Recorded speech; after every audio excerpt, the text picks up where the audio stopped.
नमस्कार, स्वागत है आपका आपके अपने चैनल उज्ज्वल जीके में। मैं हूं Seema Sharma. 6th class Rajasthan GK के सभी चैप्टर हम कवर कर रहे हैं। ये हमारा दूसरा भाग है। पहले हम प्रश्न संख्या 1 से 125 तक लगा चुके हैं। अगर आप वो वीडियो देखना चाहते हैं तो आप उज्ज्वल जीके की जो उज्ज्वल जीके चैनल है उसे आप विजिट कर सकते हैं। आज जो हमारा भाग है वो सेकंड भाग है और इसके अंतर्गत 126 से 247 प्रश्न देखने वाले हैं।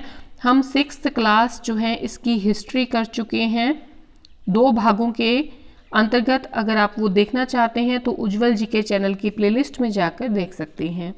देखिए, अगर आपको वीडियो ज़रा से भी पसंद आती है प्लीज़ इसे अपने मित्रों में शेयर ज़रूर करें, लाइक करें, ताकि हमें पता लगे आपको वाकई वीडियो पसंद आई है। तो चलिए प्रश्न संख्या 126 देखते हैं। जुती हुई कृषि भूमि व अग्निकुंड के साक्ष्य प्राप्त हुए हैं। तो कहाँ से प्राप्त हुए हैं? कालीबंगा से प्राप्त हुए हैं। जुती हुई कृषि भूमि और अग्निकुंड के साक्ष्य कहाँ से प्राप्त हुए हैं? कालीबंगा से प्राप्त हुए हैं। अगला प्रश्न है, उदयपुर जिले की वल्लभनगर तहसील से किस सभ्यता के अवशेष प्राप्त हुए हैं? तो वल्लभनगर जो तहसील है उदयपुर जिले की, वहां से हमें बालाथल सभ्यता के अवशेष जो हैं वो प्राप्त हुए हैं। अगला प्रश्न देखते हैं। नीम का थाना जो कि सीकर जिले में है, किस विशिष्ट संस्कृति के अवशेष यहाँ से प्राप्त हुए हैं? तो नीम का थाना से प्राप्त हुई है गणेश्वर सभ्यता। ठीक है, तो विशिष्ट संस्कृति के रूप में गणेश्वर सभ्यता जो है वो हमें प्राप्त हुई है नीम का थाना सीकर से। अगला प्रश्न है, रंग महल, बड़ा पोल व पीलीबंगा स्थल कहाँ पर स्थित हैं? तो ये तीनों ही कहाँ पर है? हनुमानगढ़ जिले में, और कालीबंगा भी हनुमानगढ़ जिले में ही पड़ता है। तो रंग महल, बड़ा पोल, पीलीबंगा कहाँ पर है? हनुमानगढ़ में।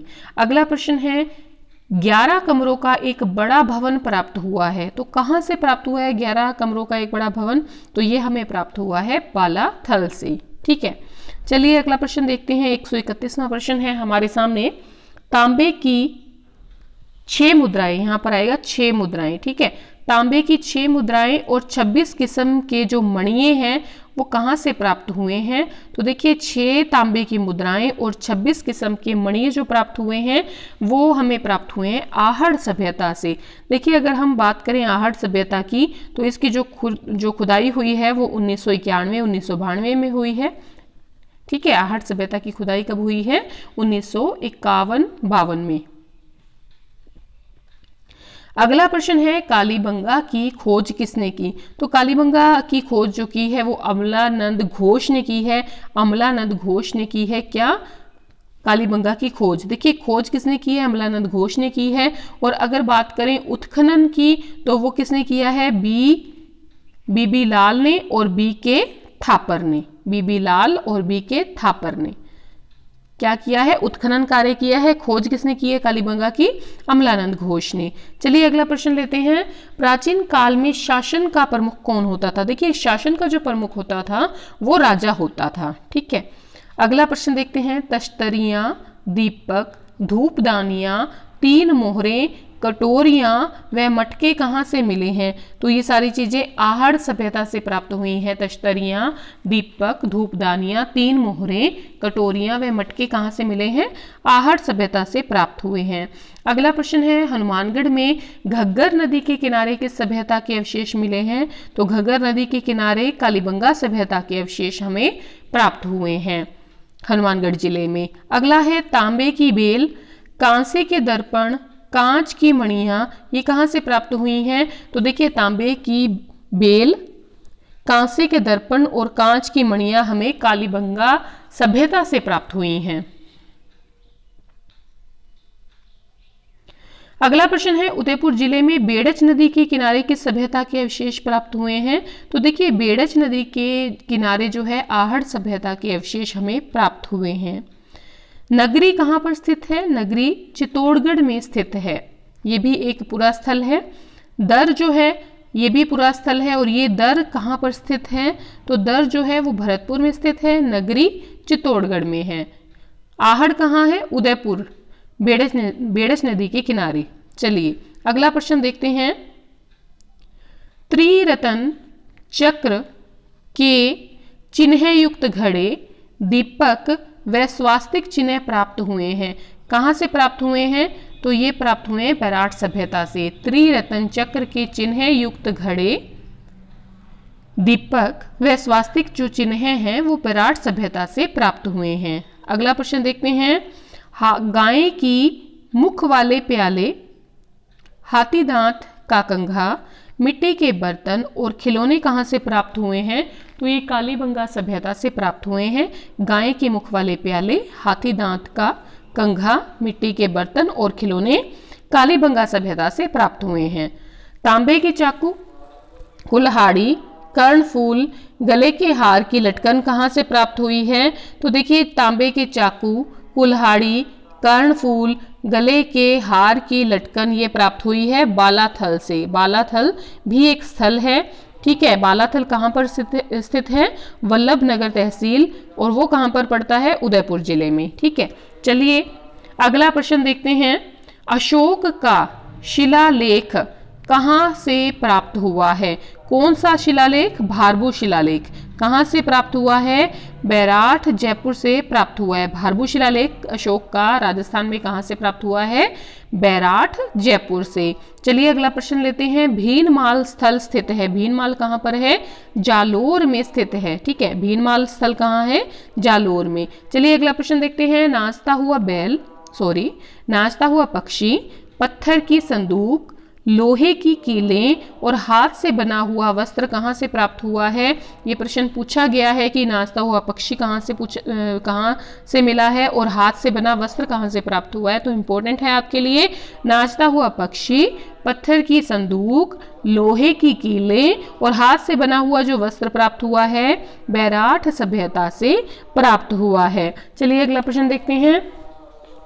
मछली पकड़ने के कांटे, मर्तबान, कलश, प्याले, एक इसके साथ एक चीज और आएगी, देखिए तसले, ठीक है। तसले भी यहीं से प्राप्त हुए हैं। कहाँ से? गणेश्वर सभ्यता से।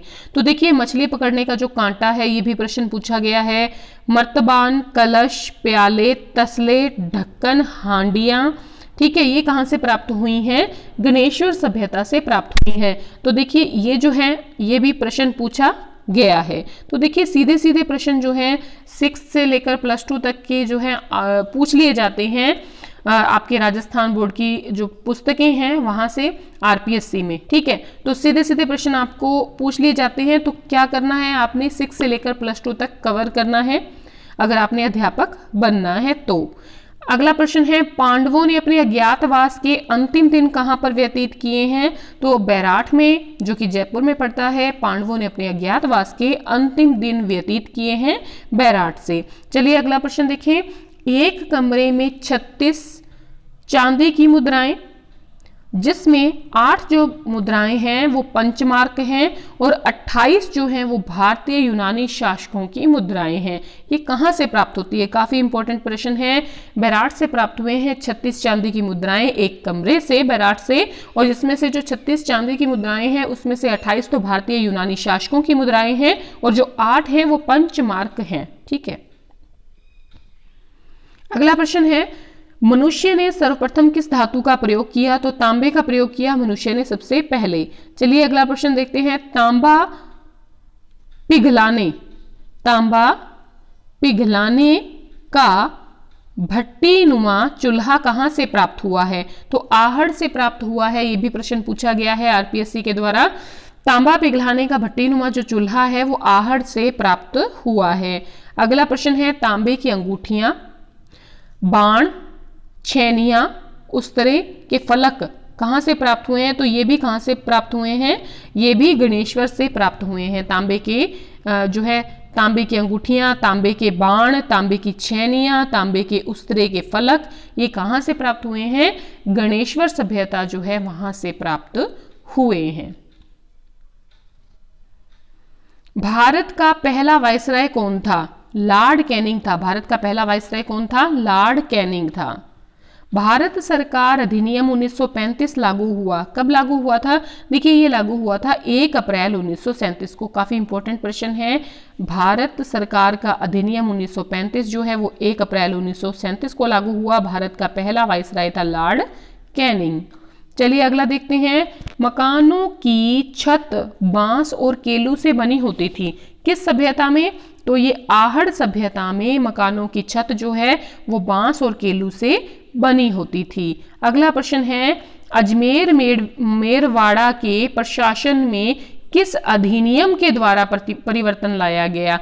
तो देखिए भारत सरकार अधिनियम 1935 के तहत अजमेर मेरवाड़ा का जो प्रशासन था उसमें भारत सरकार अधिनियम 1935 के तहत परिवर्तन लाया गया।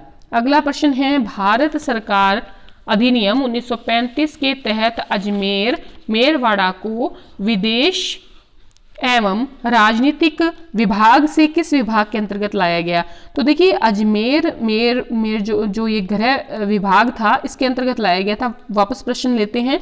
देखिए भारत सरकार अधिनियम जब 1935 लागू किया गया तो अजमेर जो मेरवाड़ा क्षेत्र था उसका जो विदेशी और राजनीतिक विभाग था, विदेश एवं राजनीतिक विभाग से इसको किस में ट्रांसफर कर दिया गया? गृह विभाग के अंतर्गत ट्रांसफर कर दिया गया। अगला प्रश्न है, ईस्ट इंडिया कंपनी का शासन समाप्त हुआ कब समाप्त होता है?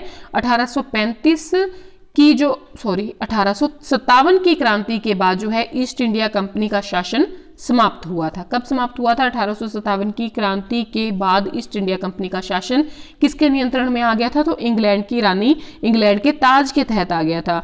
अगला प्रश्न है, 1857 की क्रांति के बाद भारत का जो प्रशासन था वो उसका जो सीधा नियंत्रण था किसने अपने हाथों में ले लिया था?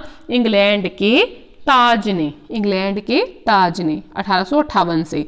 चलिए अगला प्रश्न देखते हैं, कौन से शासक वर्ग का संबंध जो है वो राजस्थान से था? तो देखिए चौहान है, सिसोदिया है, कछवाहा है, राठौड़ है, इन सभी का जो इस शासक वर्ग का संबंध जो है राजस्थान से था। चलिए अगला प्रश्न लेते हैं, भू संरचना के आधार पर राजस्थान को कितने भागों में बांटा गया है? तो देखिए 4 भागों में बांटा गया है भू संरचना के आधार पर राजस्थान को। अब देखिए कौन कौन से हैं, एक तो आपका हो गया थार का मरुस्थल, एक हो गया अरावली पर्वत, एक हो गया आपका पूर्वी मैदानी भाग, उसके अलावा आपके जो हाड़ौती पठार है जिसको हम क्या कह देते हैं?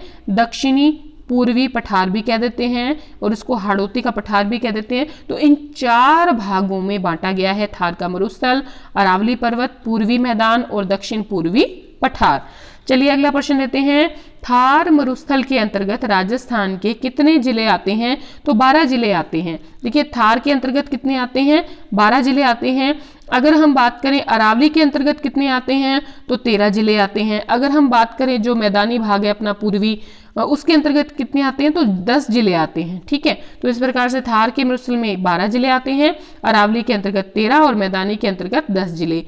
चलिए अगला प्रश्न लेते हैं, भारत का एकमात्र राज्य है जहां 5 प्रकार की जलवायु पाई जाती हैं, जलवायु की जो परिस्थितियां हैं अलग अलग प्रकार की, वो भारत का कौन सा एकमात्र राज्य है जहां 5 प्रकार की जलवायु परिस्थितियां पाई जाती हैं? राजस्थान में। कौन कौन सी पाई जाती हैं? तो देखिए एक तो आ गया शुष्क जलवायु, फिर अर्ध शुष्क जलवायु, उसके बाद उप आर्द्र जलवायु, आर्द्र जलवायु है ना, और उसके बाद आ गया अति आर्द्र जलवायु जो जैसे झालावाड़ वगैरह की है।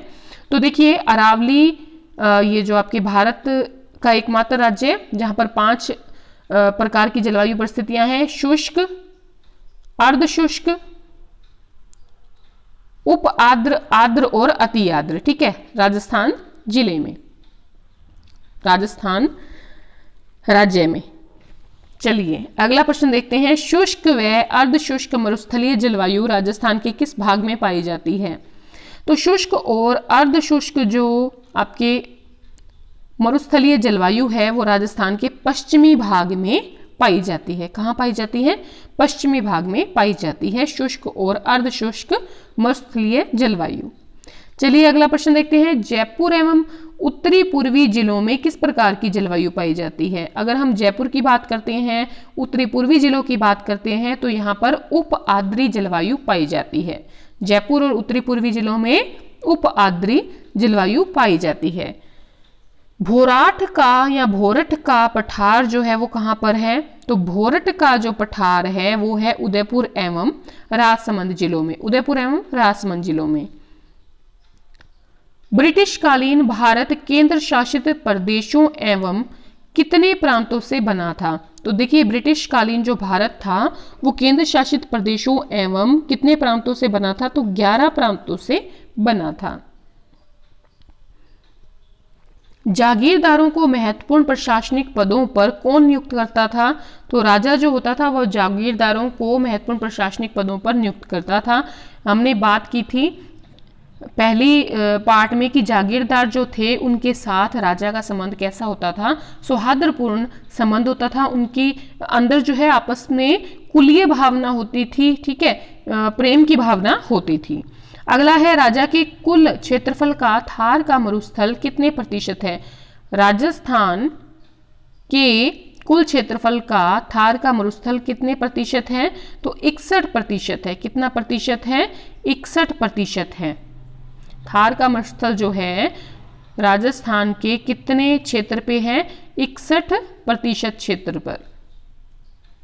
किन जिलों में भारतीय महामरुस्थल का विस्तार है? कौन से जिले हैं जहां पर भारतीय महामरुस्थल यानी कि थार के मरुस्थल का विस्तार है? तो जैसलमेर, बाड़मेर और बीकानेर जो है यहाँ पर जो है भारतीय महामरुस्थल का विस्तार है। राजा अपने छोटे भाइयों को जीवन यापन करने के लिए भूमि आवंटित करता था। भाई बंधुओं को दी गई इस भूमि का स्वामी क्या कहलाता था? जिसको जमीन दी जाती थी वो क्या कहलाता था? वो कहलाता था जागीरदार। राजस्थान में ग्रीष्म ऋतु में चलने वाली अत्यंत धूल भरी जो गर्म हवाएं हैं वो क्या कहलाती हैं? लू कहलाती हैं। ग्रीष्म ऋतु में जो अत्यंत धूल भरी गर्म हवाएं चलती हैं लू कहलाती हैं। अगला है सवाई माधोपुर से उदयपुर तक किस प्रकार की जलवायु पाई जाती है? आर्द्र जलवायु पाई जाती है सवाई माधोपुर से लेकर उदयपुर तक। अति आर्द्र जलवायु वाले जिले कौन से हैं? बांसवाड़ा है और झालावाड़ जिला जो है वो अति आर्द्र जलवायु जिलों के अंतर्गत आता है, बांसवाड़ा और झालावाड़।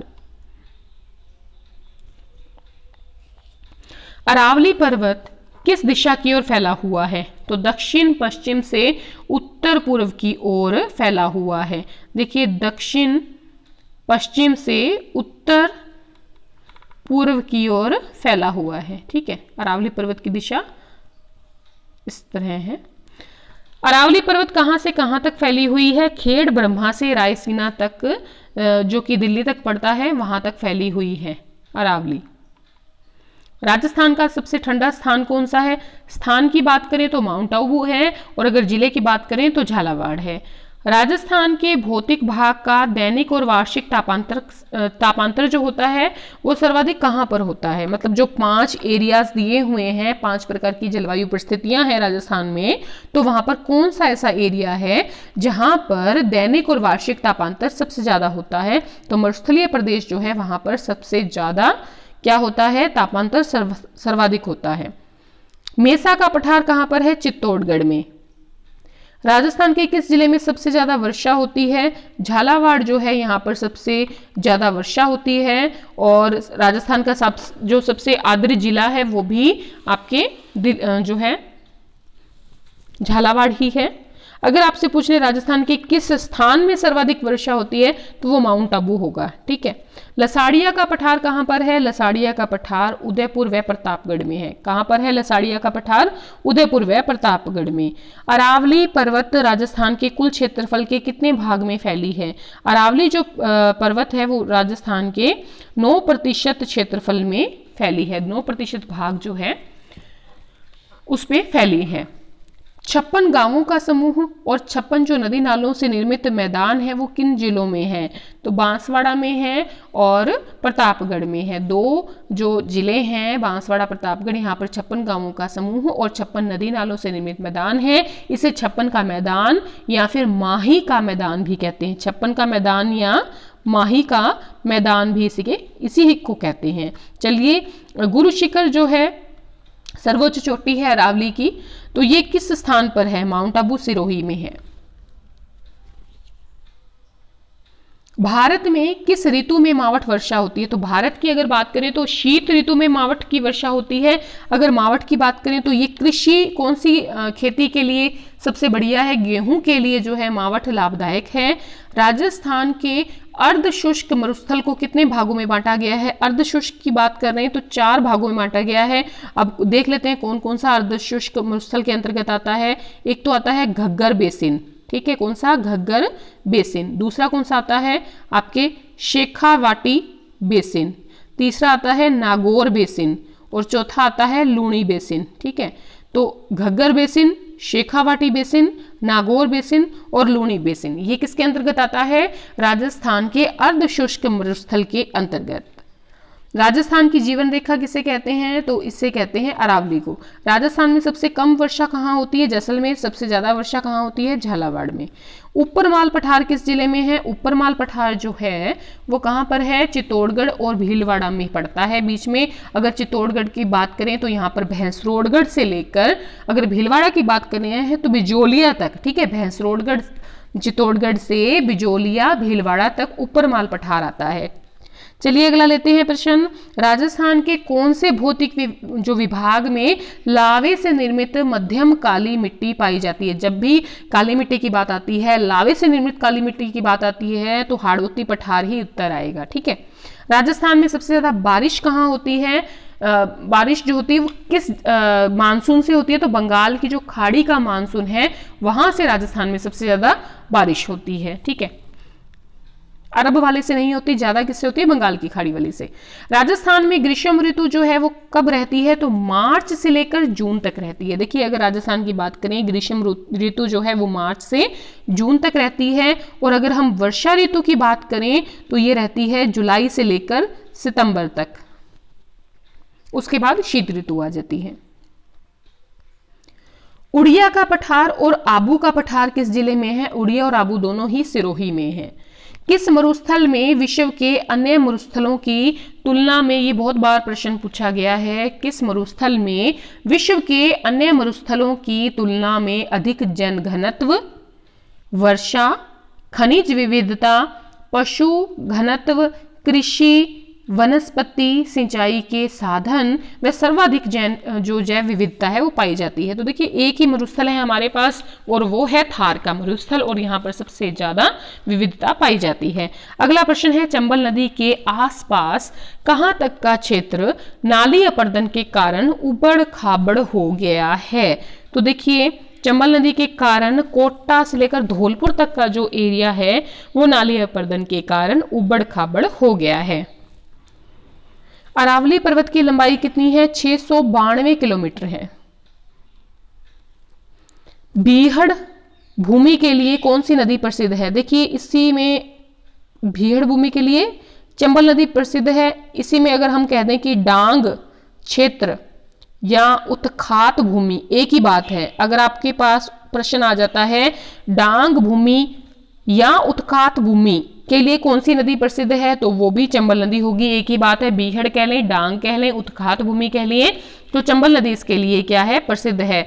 अगला प्रश्न है, राजस्थान में वर्षा किस दिशा की ओर लगातार कम होती जाती है? तो देखिए लगातार कम होती जाती है दक्षिण पूर्व से उत्तर पश्चिम की ओर। देखिए दक्षिण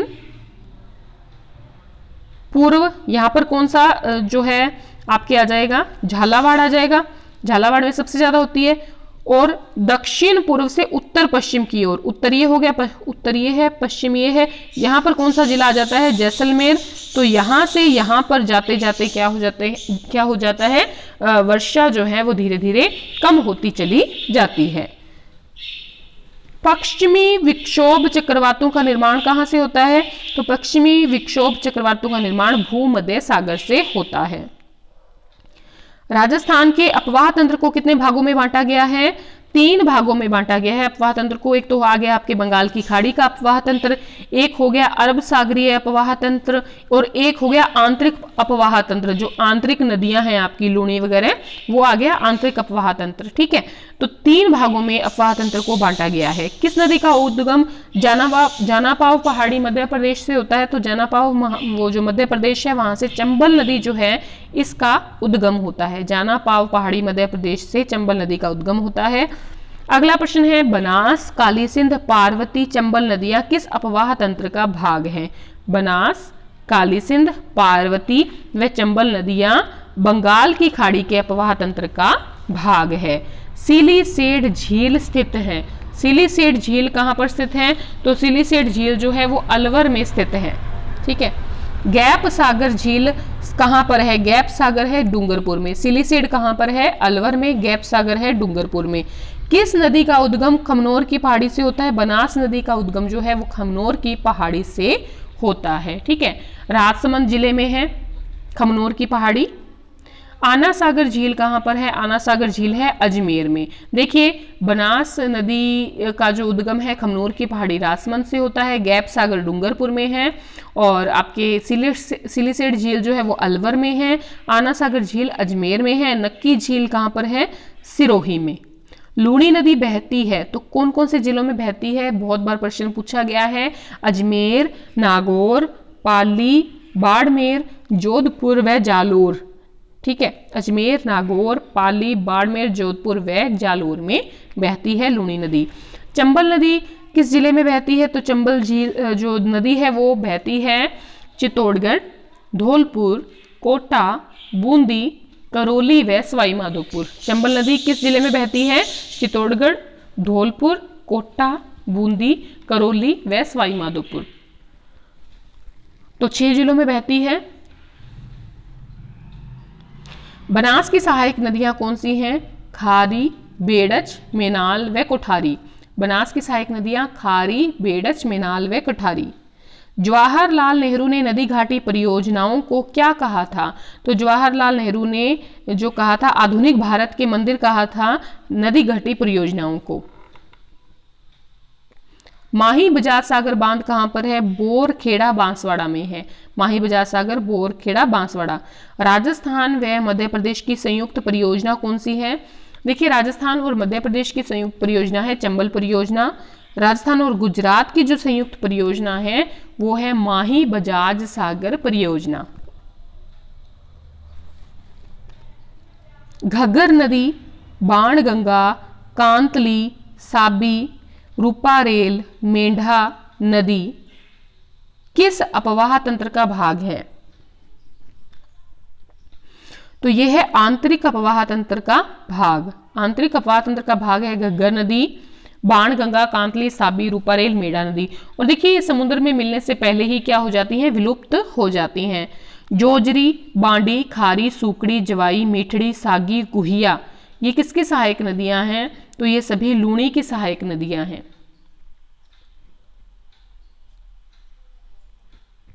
बनास नदी अपवाह तंत्र के अंतर्गत शामिल जिले कौन कौन से हैं?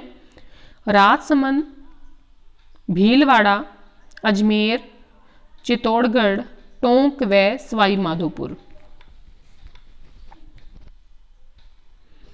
अजमेर में गोविंदगढ़ के निकट किन 2 धाराओं के मिलने से लूणी का उद्गम होता है?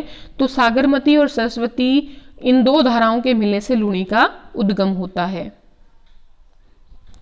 घर की छत पर गिरे हुए वर्षा जल को कुएं में इकट्ठा करना क्या कहलाता है?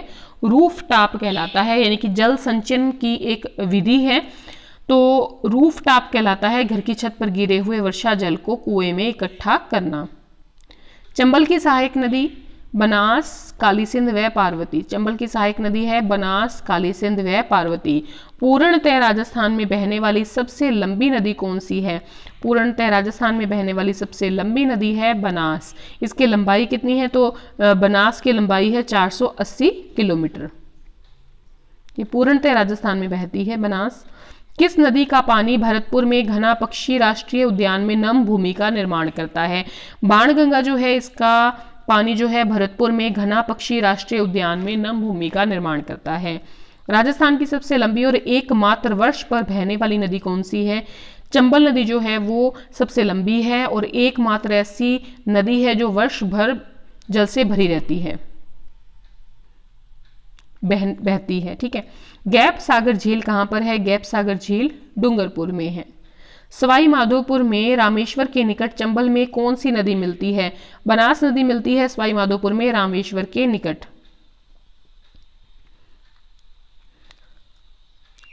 सवाई माधोपुर व टोंक किस नदी के किनारे बसे हैं? तो बनास नदी के किनारे बसे हैं सवाई माधोपुर व टोंक। विश्व की मीठे पानी की सबसे बड़ी मानव निर्मित झील कौन सी है? जैसमंद झील जो है विश्व की मीठे पानी की सबसे बड़ी मानव निर्मित झील है। किस नदी का उपनाम अर्जुन की गंगा है? बाणगंगा का नाम ही क्या है? अर्जुन की गंगा। कहाँ से उद्गम स्थल होता है इसका? बैराठ की पहाड़ी आपके जयपुर से।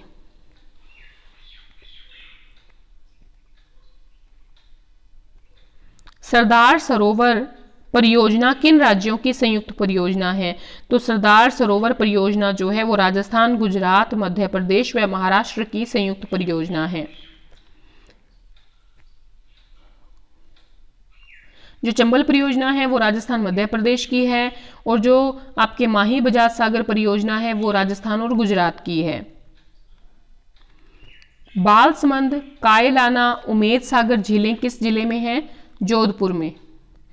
कौन सा बांध चंबल नदी पर बना हुआ है?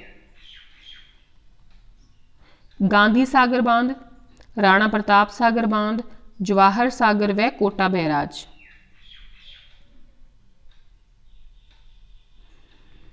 बनास नदी पर बना बीसलपुर बांध किस जिले में है? बीसलपुर बांध जो है वो टोंक में है और ये बनास नदी पर बना हुआ है। मेहंद झील अमरेरू से किस नदी का उद्गम होता है? माही नदी का उद्गम होता है।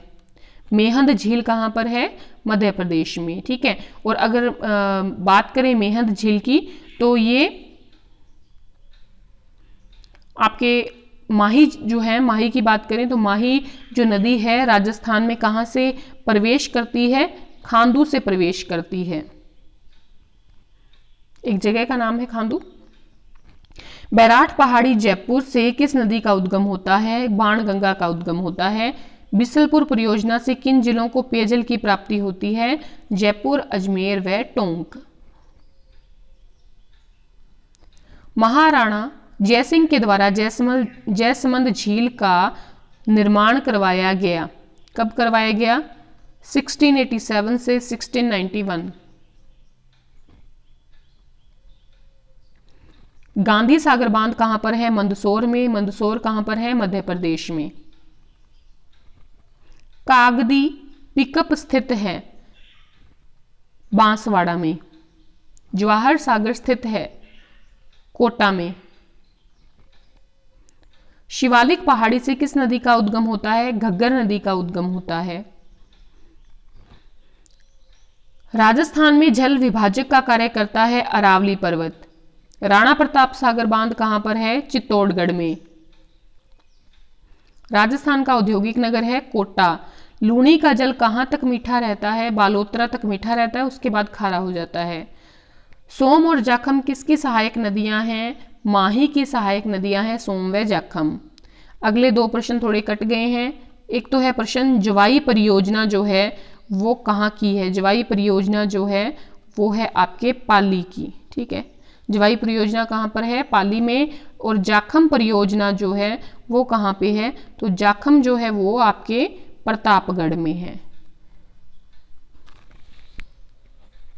तो इस प्रकार से आज हमने 247 प्रश्न कवर कर लिए हैं। अगले जो प्रश्न है वो भाग तीसरे के अंतर्गत रहेंगे और भाग 3 जो है वो अंतिम भाग रहेगा 6th क्लास राजस्थान जीके का। उसके बाद हम 6th क्लास की पोल साइंस देखेंगे, तो पॉलिटिकल साइंस। तो इस प्रकार से आज हमने अपनी वीडियो कवर कर ली है। और अगर आपको वीडियो ज़रा सी भी पसंद आई है अपने मित्रों में शेयर करें, लाइक करें। लाइक से हमें मोटिवेशन मिलता है। ठीक है, कमेंट करके बताएं वीडियो कैसी लगी। बहुत बहुत धन्यवाद।